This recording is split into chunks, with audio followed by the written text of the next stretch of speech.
What's up guys, it's MWG here. So I just wanted to talk to you guys about the MacBook Pro 2017. So I've had it for a few months here and I want to talk about the things that I like and the things that I don't like. So let's get to it.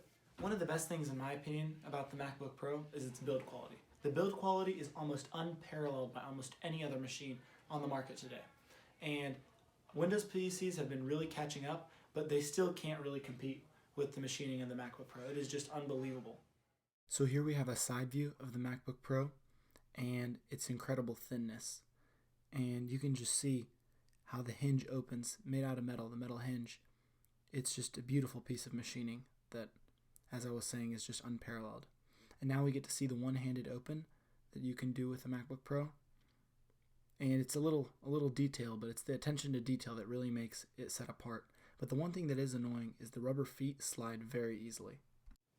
The MacBook Pro's display is absolutely fantastic. I could throw a bunch of numbers at you like the 500 nits of brightness or the resolution or whatever, but let me just tell you, this thing looks absolutely gorgeous and you have to see it in person to really appreciate it. And here we're getting a good look at the display, which is incredibly bright. Honestly, you just need to see it in person. This video doesn't do it justice. Another thing I absolutely love about the MacBook Pro are the speakers. They are unparalleled by any device this thin. You would think that it's probably just a Bluetooth speaker if you were to hear it. So I'm going to show you a little bit of a speaker test just so you guys can hear for yourselves just how crazy good the MacBook Pro speakers are. The microphone is going to be about the same distance from me as the video camera is right now, so you guys are going to hear just the stark difference between my loud voice and the MacBook Pro's loud speakers. So let's see it.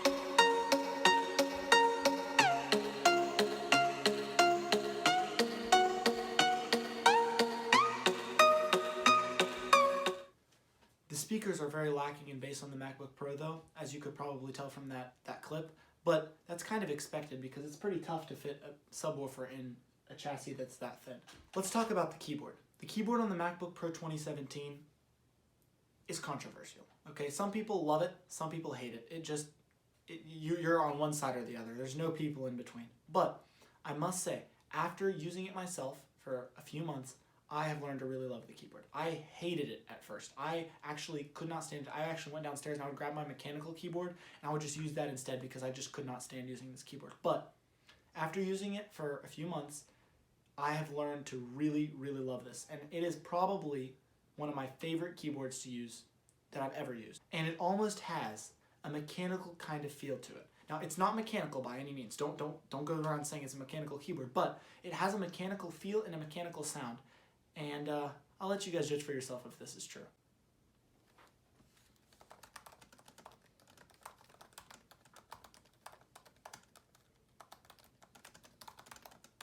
Now, even though I have loved the keyboard, there are a few things I haven't liked about it. Actually, there's one thing, and it's been making a weird sound. Like, whenever I push the Q key, it's been making an odd sound.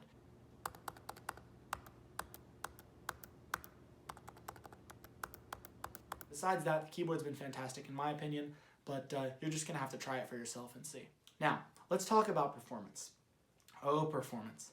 It crushes word processing, Safari, YouTube, any kinds of light tasks that you can throw at it. But whenever you move into things like games, things like even some kinds of video editing, it starts to stutter. Whenever you're doing, say, one 4K 60 frame per second video, it can video edit that, but whenever we're talking 2, it starts to stutter and it drops frames like crazy. And it's not the smoothest experience, but it works okay for video editing. Gaming, I would not recommend gaming on this device. Unless if you're playing a really light game like Dota or StarCraft, you're really going to struggle playing games on this device. This has almost, in my opinion, become the MacBook Air of the Apple lineup because it's really not that professional. It is a professional laptop, but it's really not that professional. It's more of a, dual core, no graphics card. You're going to be doing light things on this laptop if you buy it. If you really want something that's professional, you probably want to go with the iMac Pro. Now lastly, let's talk about the battery life. So I've talked about a lot of the things that I like, and now this is the thing that I probably hate the most about this laptop.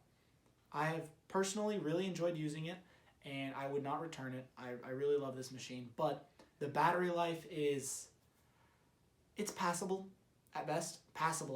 So if you're doing anything that's not just surfing the web or maybe some light word processing, you are going to see a very significant dip in battery life. And I mean, that's expected from the small battery because of the thin chassis, but still, I would have preferred a slightly thicker chassis with a little bit more battery life because this thing really struggles in terms of battery life.